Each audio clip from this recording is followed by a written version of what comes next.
What is this place? The island kingdom of Numenor. It is a map. It speaks not only of a place, but a plan. If Sauron has indeed returned, the Southlands are but the beginning.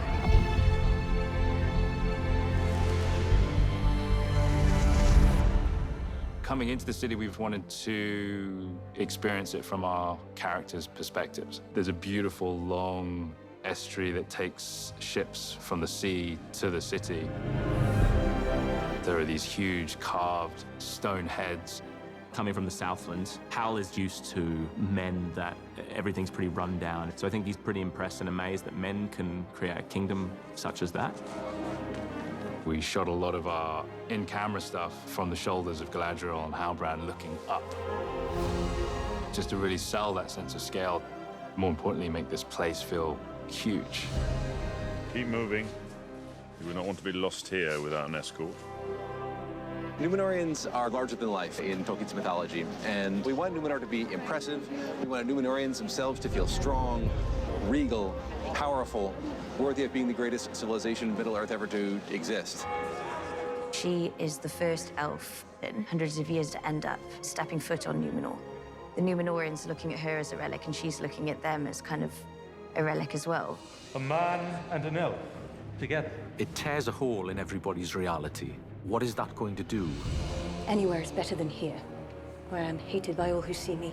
Lalje sanke loilquen, Erinia. She's come from Valinor, so she's the oldest, but I would say she's one of the most out of touch because of that. And she's kind of the aristocrat elf. Then you have the wood elves, who haven't come from Valinor and who have been told to watch over all these men. Her consequences are all in her own mind and her own sorrow, whereas Arondir's consequences are in his day-to-day life. And here we are, the trenches, where I lived for so many months. When you look at this world, you know you're looking at an orc world. The canvases across the top of that gave it that kind of warmth in there, but then the chaos of the shapes. We're echoing all the way back to Morgoth. Many months I've been working on this fight and preparing for this. He's very interested in getting it right. He didn't want anyone to do his stunts at all. Our fight choreography is always thinking about what does it mean for Ismail when he's fighting as his elf compared to the traditional movement of an orc. My relationship with the stunt department has been so close because I've developed my character there, and it's a whole dance. They need to feel my weight, I need to feel their weight, and it's an entire relationship based on trust. As we say with the increments, you know, we started with just Ismail on the spot, just doing the jumps. Then we start to progress slowly forward, and then we start to finesse the character. It's a different kind of elf. It's a woodland elf, stealth, closer to the ground. Ismail, when he's fighting, he's not afraid of being low to the ground. We went from very low work to putting him in wire rigs so that he could fly through the air. I'm not a fan of heights.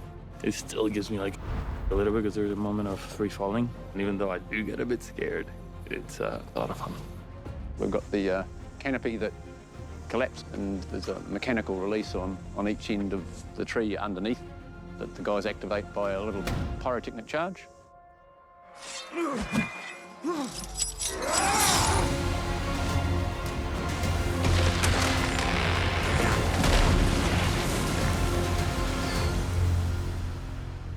If Sauron has returned, the Southlands are but the beginning. With the information about evil rising in the Southlands, one of the missions that we find Galadriel in is hunting for the sigil that she sees in Durnost.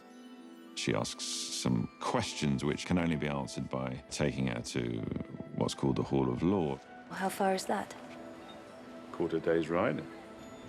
Did you say ride? So we're in Numenor. This scene where she's in this place that's magical to her on a horse, again, is a real moment of freedom and release. We really wanted to kind of show just her pure joy and ecstasy being back on a horse. Galadriel is in pursuit of a mystery that she's been tracking since our pilot, and has a sort of spidey sense, or we'll call it an elfy sense, that she might be able to get some answers in a Hall of Lore, which will be perched right on top of that rock formation over there. This is just the dream, to be on a beach in New Zealand filming. Just arriving, seeing the black sands glittering, the huge rock formations. The days go so quickly when you're on location like this. Brought the page to the location, and we couldn't feel more proud of what we're doing right here today.